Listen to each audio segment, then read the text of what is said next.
Yun, mga idol. So, hindi na tayo magpapatumpik-tumpik pa. So, re-reviewin natin itong trending na pinagkakaguluhan sa social media. Itong Diwata Pares Overload. Pin 5, 4, 3, 2, 1, let's go! So, yun, ICT apps. Kayo na lang ang magkalkal niyan, guys. So, dyan kayo order. Para hindi na kayo pipila dun. No? Deliver na lang sa bahay. Okay, let's go. Packaging. Okay yung packaging nila, maganda. Secure na secure. Safety. Okay. Dalawang order to tapos isang langgonisa. So, bali 260. May tatlong rice pa. So, sulit na sulit to guys para sa 260. Itong mga in-order na to. Dahil kung sa restaurant kayo order, ito ay nasa 700 to 1,000 na guys. Yung ganitong quantity, yung dami ng pagkain na to mga idol. So, yun. Kompleto ng garnish. Ayan. Garlic, spring onion, at chili, no? So, nami-maintain ni Madam Diwata ang quality ng kanilang produkto. So, okay kayo dyan. Ayos yan. So, yung sabaw. So, bali dalawang pares to mga idol, no? Titikman natin lahat yan, hanggang laman loob. Hanggang dun sa sabaw.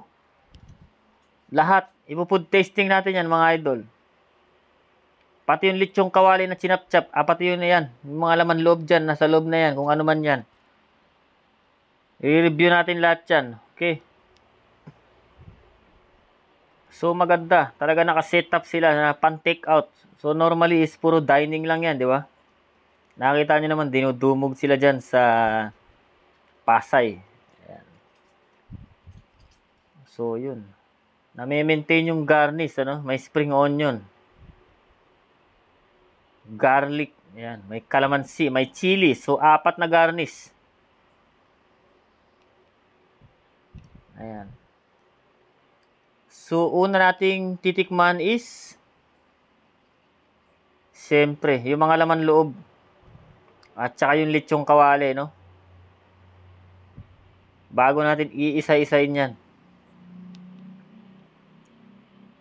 Maganda ang presentation ni Diwata, mga idol. Pan-take out, So, normally, pag mga ganyang busy, no? Hindi na na-maintain yung take out, yung quality ng take out, mga idol. So, nababarubal. So, ito si Diwata isa na monitor niya, yung mga tao niya. Mga idol, kung paano mapaganda ang quality ng serbisyo at ng produkto. Okay, sabaw muna. Yun. Maganda. Maganda ang tama ng sabaw, mga idol. Mala impacto. So, ito, laman loob naman, mga idol. And then, yung lechong kawali. Mga idol, mahal yan, Lechong kawali pa lang. Bibili kayo niya ng 1/4. Nasa 400 na, mga idol. Ito, kumpleto, mga idol. Malambot. Malambot yung laman loob. Yung lechong kawali, malambot.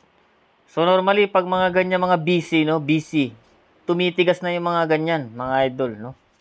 Napapabayaan na. So, na-maintain ni Diwata yung quality. Very good kayo dyan. Ayan. So, yun. Short review lang tayo, mga idol, para sa produkto ni Diwata. Okay, shout out sa inyo dyan, sa lahat ng Diwata Pares Overload team. Hanggang sa muli. So, na-enjoy ko naman, na-satisfy naman ako. Wala namang bad comment. Violent reaction, wala naman. So, okay naman lahat. Mula sabaw hanggang karne. So, that's it for today. Longganisa, okay rin. Malambot, masarap, malasa. Okay. Ciao, ciao. Thank you for watching.